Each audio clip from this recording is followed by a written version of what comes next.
প্রত্যেকটা ঘর সংসারেই যদি এরকম একটি ম্যাজিক থাকতো তাহলে কীরকম হতো বলুন তো?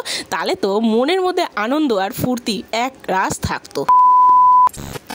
হ্যালো এভরিওয়ান, আশা করছি আপনারা কেমন আছেন। আমার নতুন একটা ভিডিওতে আপনাদের জানাই সকলকে স্বাগত। আপনাদের জন্য প্রতিদিন চেষ্টা করি একটু নতুন নতুন ভিডিও আপলোড করা বা নতুনভাবে একটু বলার চেষ্টা করি, কিন্তু কি করব বলুন, কোনো রকমভাবেই হয় না। চেষ্টা তো করি ঠিকই, কিন্তু সময় আমাকে হার মানিয়ে দেয়। ওই ঘড়ির কাঁটা কী করে যে চলে যায়, সকাল থেকে রাত হয়ে যায় কী করে কিছুতেই বুঝতে পারি না। তারপর আমার তো ছোট্ট একটি বিজনেস আছে, সেই বিজনেসের উপর ব্যবসার উপর একটু নজরদারি তো করতেই হবে, কারণ আমার তো নতুন নতুন জিনিস, সেখানে যদি আমি নজরদারি নাই করি তাহলে আমার আর কী করে হবে বলুন তো।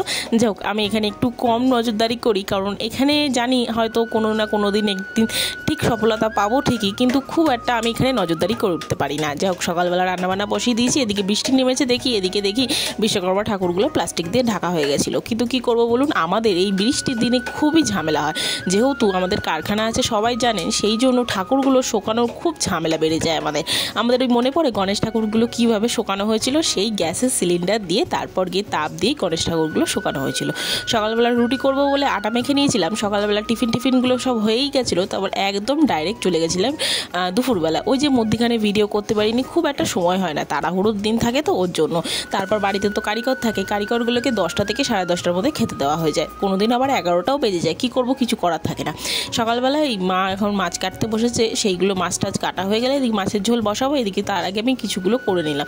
তার আগে মা সব এগুলো করেই ফেলেছিল, সবজি কুটে কাটে সব রেখেই দিয়েছিল। তাই মা আমাকে বললো এগুলো রান্না করতে বসতা, আমি এদিকে মাছটা কুটে দিই। যাই হোক, আমি মেয়েকে এদিকে সান্ধান করি ঠরি নিয়ে মেয়েকে বসিয়ে এসেছি ঘরে, আর এদিকে চটপট করে রান্নাবান্না করে নিয়েছিলাম। তারপর দুপুরবেলা খাওয়া দাওয়া হয়ে গেছে। খাওয়া দাওয়া হয়ে যাওয়ার পর যে রান্নার ওখানটা এতটাই অগোছালো থাকে, সেগুলো সত্যি দেখতে ইচ্ছা করে না। কিন্তু যদি এরকম ম্যাজিক থাকতো, সত্যি কথা বলতে গেলে সব কটা ঘর সংসারের মেয়েদের মনের আনন্দ দ্বারা ঠিকানা থাকতো না।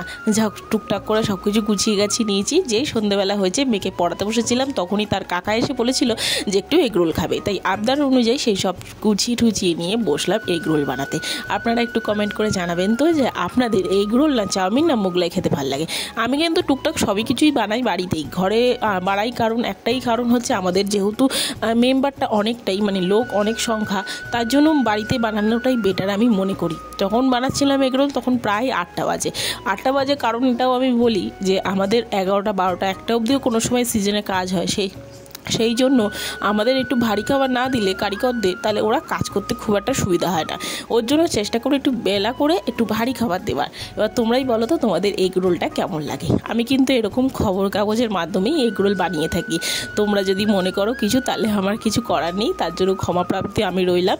আর যাই হোক, আমার নতুন ভিডিও আপনাদের কেমন লাগছে তোমরা কিন্তু অবশ্যই জানাবে। আশা করছি পরের ভিডিওতে তোমাদের সাথে